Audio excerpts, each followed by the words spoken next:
Hi all, let's try this 3-a-day experiment. So win, draw or lose. Let's play 3 games here. So Vaske 2157 and IM.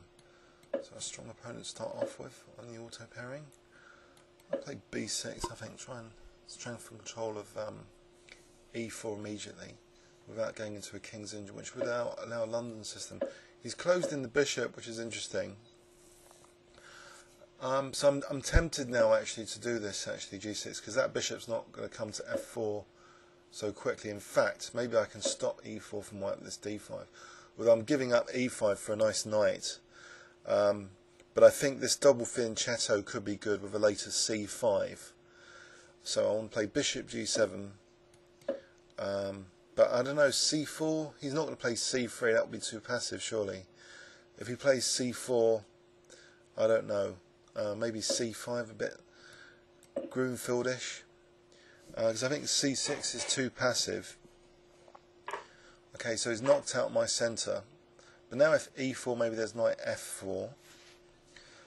Can I carry on with C5 to sort of treat it like a sort of Groomfield with a double fianchetto?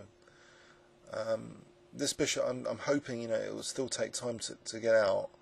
If he's going to waste time with E4, maybe D4 is going to be weaker. Okay, so I think I will play C5 here, treating it a bit like a Groomfield.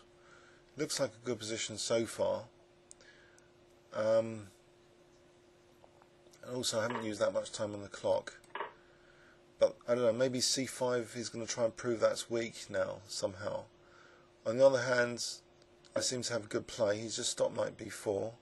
Fine. Now if I play knight C6, is that too routine? Because, the frontal attack on the pawn later. Possibly knight D7 is more accurate, with the idea maybe of knight B6. If he takes, I could strengthen C5, so maybe knight D7.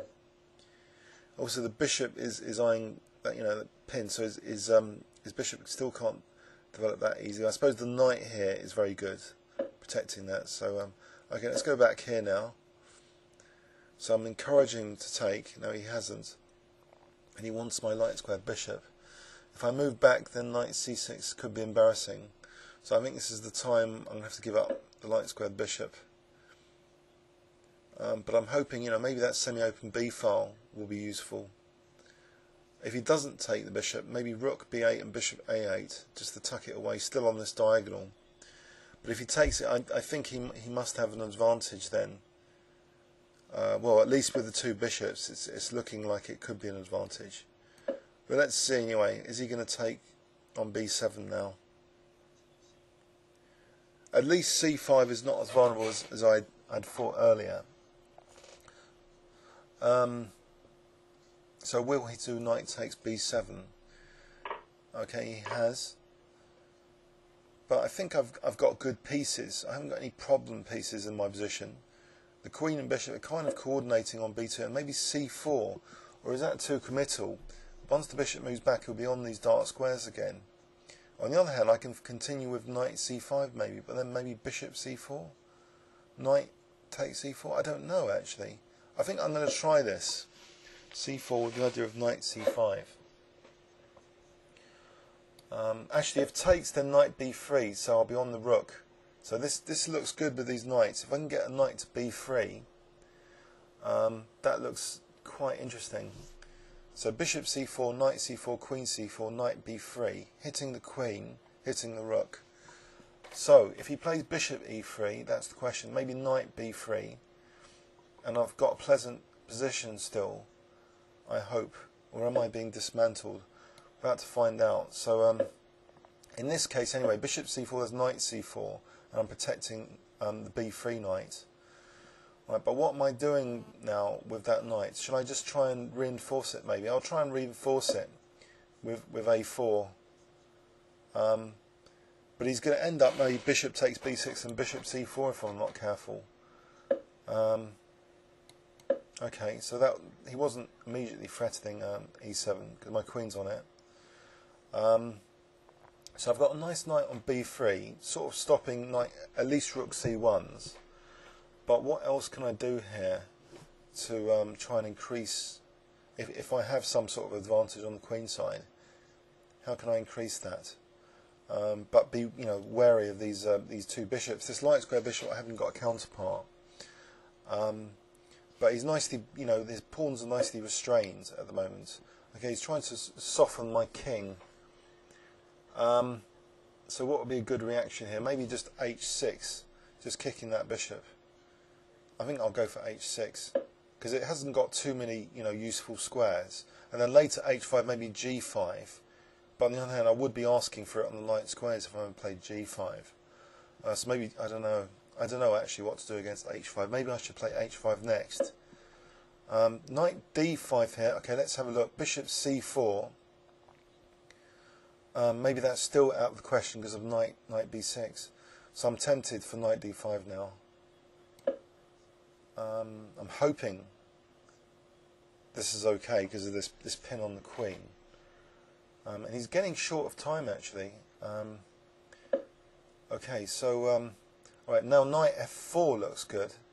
That's a nice sort of probing move to me. But on the other hand, am I too tempted by it? Can he just kick it with like rook e4? Or will I play, I don't know what to play after that, maybe knight e6, and then I can potentially come to d4. So okay, knight f4 with the idea of knight e6 looks like a reasonable idea. So rook e4, knight e6, nothing better I assume. In fact, okay, he's going to maybe sack the exchange in queen g6 and mate me here, if I'm not careful. So I'm not sure I want to play knight e6. f5... He could take on g7. Do I even want to lose that bishop? I don't know. Actually, I could take here because the knight's actually protecting that. f5 or f6 might be interesting as well. Well, unfortunately, no. If he kicks the knight, then he's on that. So how about just f5 here? f5. It's not a decision I really wanted to do, or is this a bluff? Can I just do f takes? And his knights, I can take the queen, with the queen. Would f5 be seriously, damaging the position if I had to play f5? I think I'm going to play it to try and keep a time advantage without allowing queen g6s. I think that's the main consideration perhaps at this speed, just to stop something like queen g6, which would represent a quick knockout blow. Okay, so knight d3 here, bishop takes, I've got queen takes f3. I could get the queens off, so I think I'll play this. So I'm hitting that knight on f3. Okay, so knight e5, okay, and I'll take. So if he takes, then I take the queen and take the bishop, and he's really down on the clock now. So I think this is one of the main considerations. I'll take on c3 now, and I come down the d5. If I come down the d5, that knight should be finally useful without actually me being mated. I'll block for h5 as well. Although rook d7, I shouldn't have allowed rook d7 surely. Also my c-pawn's dropping off if he takes and bishop c4. On the other hand, I would get the d-file. Okay, here it's looking as though I think I can't let e7 drop, so I'll protect that. No, he's dominating the d-file. This is an unfortunate thing, but he's only got 10 seconds, so I'll try and get my king to f6. That's plan 1. Plan 2, maybe rook c6 and rook takes e6. Okay, I can't really protect that, I think. So I'll just rook c6. Actually, maybe here, I'll try and protect c4 first. I think he's going to run out of time. He's run out of time. Okay, so it's not all losses today if I'm playing 3 games. And so anyway, this was quite exciting. So was this pawn weak at this stage? But mind you, his queenside congestion was a bit of a compensating factor. I did lose the light squared bishop. On the other hand, I gained a grip with the knights here. So it was all swings and roundabouts for quite a while. Although he's got the 2 bishops, the knights are okay. But here, yeah, I got the queens off. I think that was good, but then rook d7 seemed to be strong. So So he was back maybe with an advantage, but with too little time to do anything with it. Comments or questions on YouTube? Thanks very much.